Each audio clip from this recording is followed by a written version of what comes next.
வணக்கம், welcome to கிரதி cooking. இன்னைக்கு நம்ம செய்ய போகிறது பன்னீர் குருமா மாதிரியே ஒரு முட்டை குருமா. இந்த முட்டை குருமா யாரும் ட்ரை பண்ணியிருக்க மாட்டீங்க. அந்த முட்டையை பன்னீர் மாதிரியே இருக்கும், அவ்வளோ சாஃப்டாக நல்லா பஞ்சு மாதிரி மட்டன் குருமாவே மிஞ்சிற அளவுக்கு சூப்பராக இருக்கும். இப்போ வாங்க எப்படி நல்லா கலர்ஃபுல்லாக டேஸ்டியாக ஹெல்த்தியாக பண்ணலான்னு பார்க்கலாம். வாங்க வீடியோக்குள்ளே போகலாம்.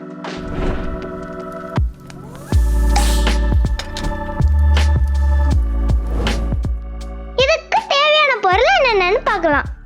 5 முட்டை எடுத்து வச்சிருக்கேன். ஒரு பெரிய தக்காளி குட்டி குட்டியா கட் பண்ணி வச்சிருக்கேன். ஒரு பெரிய வெங்காயம் கட் பண்ணி வச்சிருக்கேன்.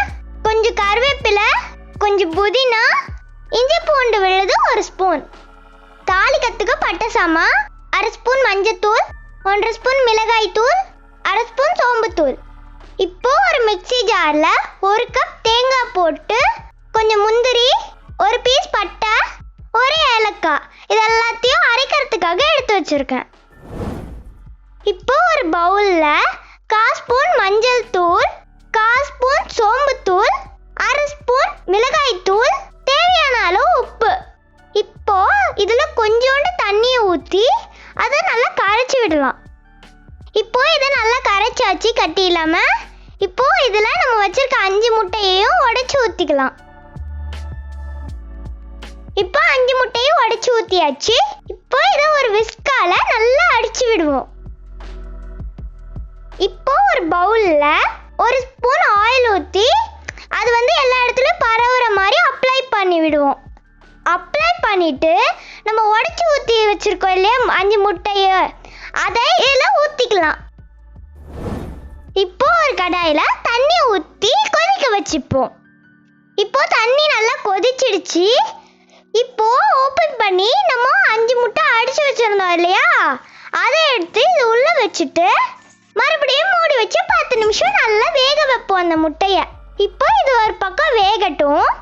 அதுக்குள்ள நம்ம தேங்காயெல்லாம் மிக்ஸி ஜார்ல போட்டு வச்சிருந்தோம்ல, அதை போய் நல்லா அரைச்சிட்டு வந்துடுவோம். ஏன் நம்ம இந்த மாதிரி பட்டை, ஏலக்காய், முந்திரி எல்லாம் போடுறோம்னா அப்போதான் அந்த குருமா ஹோட்டல் டேஸ்ட்டுக்கு வரும். அதனால தான் நம்ம இந்த மாதிரி பட்டை, முந்திரி, ஏலக்காய்லாம் போடுறோம். இப்போ இதை அரைச்சிட்டு வந்துடுவோம். இப்போ பாருங்க, நல்லா ஃபைன் பேஸ்ட்டாக அரைச்சி வச்சு பாருங்க. இப்போ 10 நிமிஷம் ஆச்சு. இப்போ இதை ஓப்பன் பண்ணி பார்க்கலாம். இப்போ ஒரு குச்சியால குத்தி பார்ப்போம். ஓகே, அது ஒட்டாம நல்லா வருது. முட்டை நல்லா வெந்துடுச்சு. இப்போ இதை இறக்கிடலாம். இப்போ இதை நல்லா ஆற விடலாம். இப்போ இது நல்லா ஆறிடுச்சு. இப்போ இந்த ஓரங்கத்துல கத்தியால கீறி விட்டு அதை கவுத்திங்கன்னா அழகா உழும். அது உளுந்தோன்னே அதை சின்ன சின்னதாக கட்டு கட்டுமா அழகா கட் பண்ணிடுங்க. இப்போ ஒரு கடாயில் 5 ஸ்பூன் எண்ணெய் ஊற்றிக்கிறேன். இப்போ எண்ணெய் நல்லா காஞ்சிடுச்சு. இதில் பட்டை சாமான் போட்டு நல்லா பொரிய விட்டுக்கிறேன். இப்போ இதில் சோம்பு போட்டு அதையும் இன்னும் நல்லா பொரிய விட்டுக்கலாம். இப்போ இதெல்லாம் நல்லா பொரிஞ்சிடுச்சு. இப்போ இதிலே கருவேப்பிலையும் புதினாவும் போட்டு லேசாக வதக்கி விட்டு நறுக்கி வச்ச வெங்காயத்தையும் போட்டு நல்லா கண்ணாடி பதம் வர வரைக்கும் நல்லா வதக்கி விடுவோம். இந்த வெங்காயத்தில் புரோட்டீன்ஸ், இரும்பு சத்து இதெல்லாம் அதிகமாக இருக்குது. அதனால நீங்கள் எப்போதும் இந்த வெங்காயத்தை பச்சையாக சாப்பிட்றது ரொம்ப நல்லது. இப்போ இந்த வெங்காயம் நல்லா கண்ணாடி பதம் வந்துடுச்சு. இப்போ இதில் இஞ்சி பூண்டு விழுது போட்டு அந்த இஞ்சி பூண்டு விழுதோட பச்சை வாசனை போகிற அளவுக்கு நல்லா வதக்கி விடுவோம். இப்போ இஞ்சி பூண்டு விழுதோட பச்சை வாசனை போயிடுச்சு. இப்போ இதில் நறுக்கின தக்காளியும் சேர்த்து நல்லா வதக்கி விடுவோம். இப்போ இந்த தக்காளி மசீரத்துக்காக தேவையான அளவு கல்லுப்பு போட்டு நல்லா அதை வதக்கி விடுவோம். இப்போ தக்காளி நல்லா மசிஞ்சிடுச்சு. இப்போ இதில் மசாலா பொருட்கள்லாம் போடுவோம். மஞ்சத்தூள் 1/4 ஸ்பூன், சோம்புத்தூள் 1/2 ஸ்பூன், மிளகாய் தூள் 1 ஸ்பூன். இது எல்லாத்தையுமே சேர்த்து அந்த மசாலா பொருட்களோட பச்சை வாசனை போகிற அளவுக்கு அதை நல்லா வதக்கி விடுவோம்.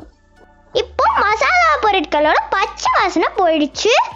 இப்போ இந்த ஸ்டேஜில் 2 டம்ளர் தண்ணியை ஊற்றி கலந்து விடுவோம். இப்போ கலந்து விட்டு இதை நல்லா கொதிக்க விடலாம். இப்போ பாருங்க, இது நல்லா கொதிச்சிட்டு இருக்கு பாருங்க. இப்போ இந்த ஸ்டேஜில் நம்ம வேக வச்சு கட் பண்ணி வச்சிருந்த முட்டை இருக்கு இல்லையா, அதை இதில் போட்டு ஒரு 5 நிமிஷம் நல்லா மூடி வச்சு வேக வைப்போம். இப்போ 5 நிமிஷம் ஆச்சு. ஓப்பன் பண்ணி பார்க்கலாம். இப்போ பாருங்க, அந்த முட்டை நல்லா இருக்கு பாருங்க. நம்ம ஃபர்ஸ்ட் போட்டதை விட இப்போ நல்லா உப்பி இருக்கு பாருங்க. இப்போ இந்த ஸ்டேஜில் நம்ம அரைச்சி வச்ச தேங்காய் பேஸ்ட்டை இதில் போட்டு நல்லா ஒரு 2 நிமிஷம் கொதிக்க விடுவோம். இந்த முட்டை குருமா வந்து மட்டன் குருமாவே மிஞ்சிற அளவுக்கு அவ்வளோ சூப்பராக இருக்கும். அப்படியே சாப்பிடும்போது வாயில் அழகு கரையும்.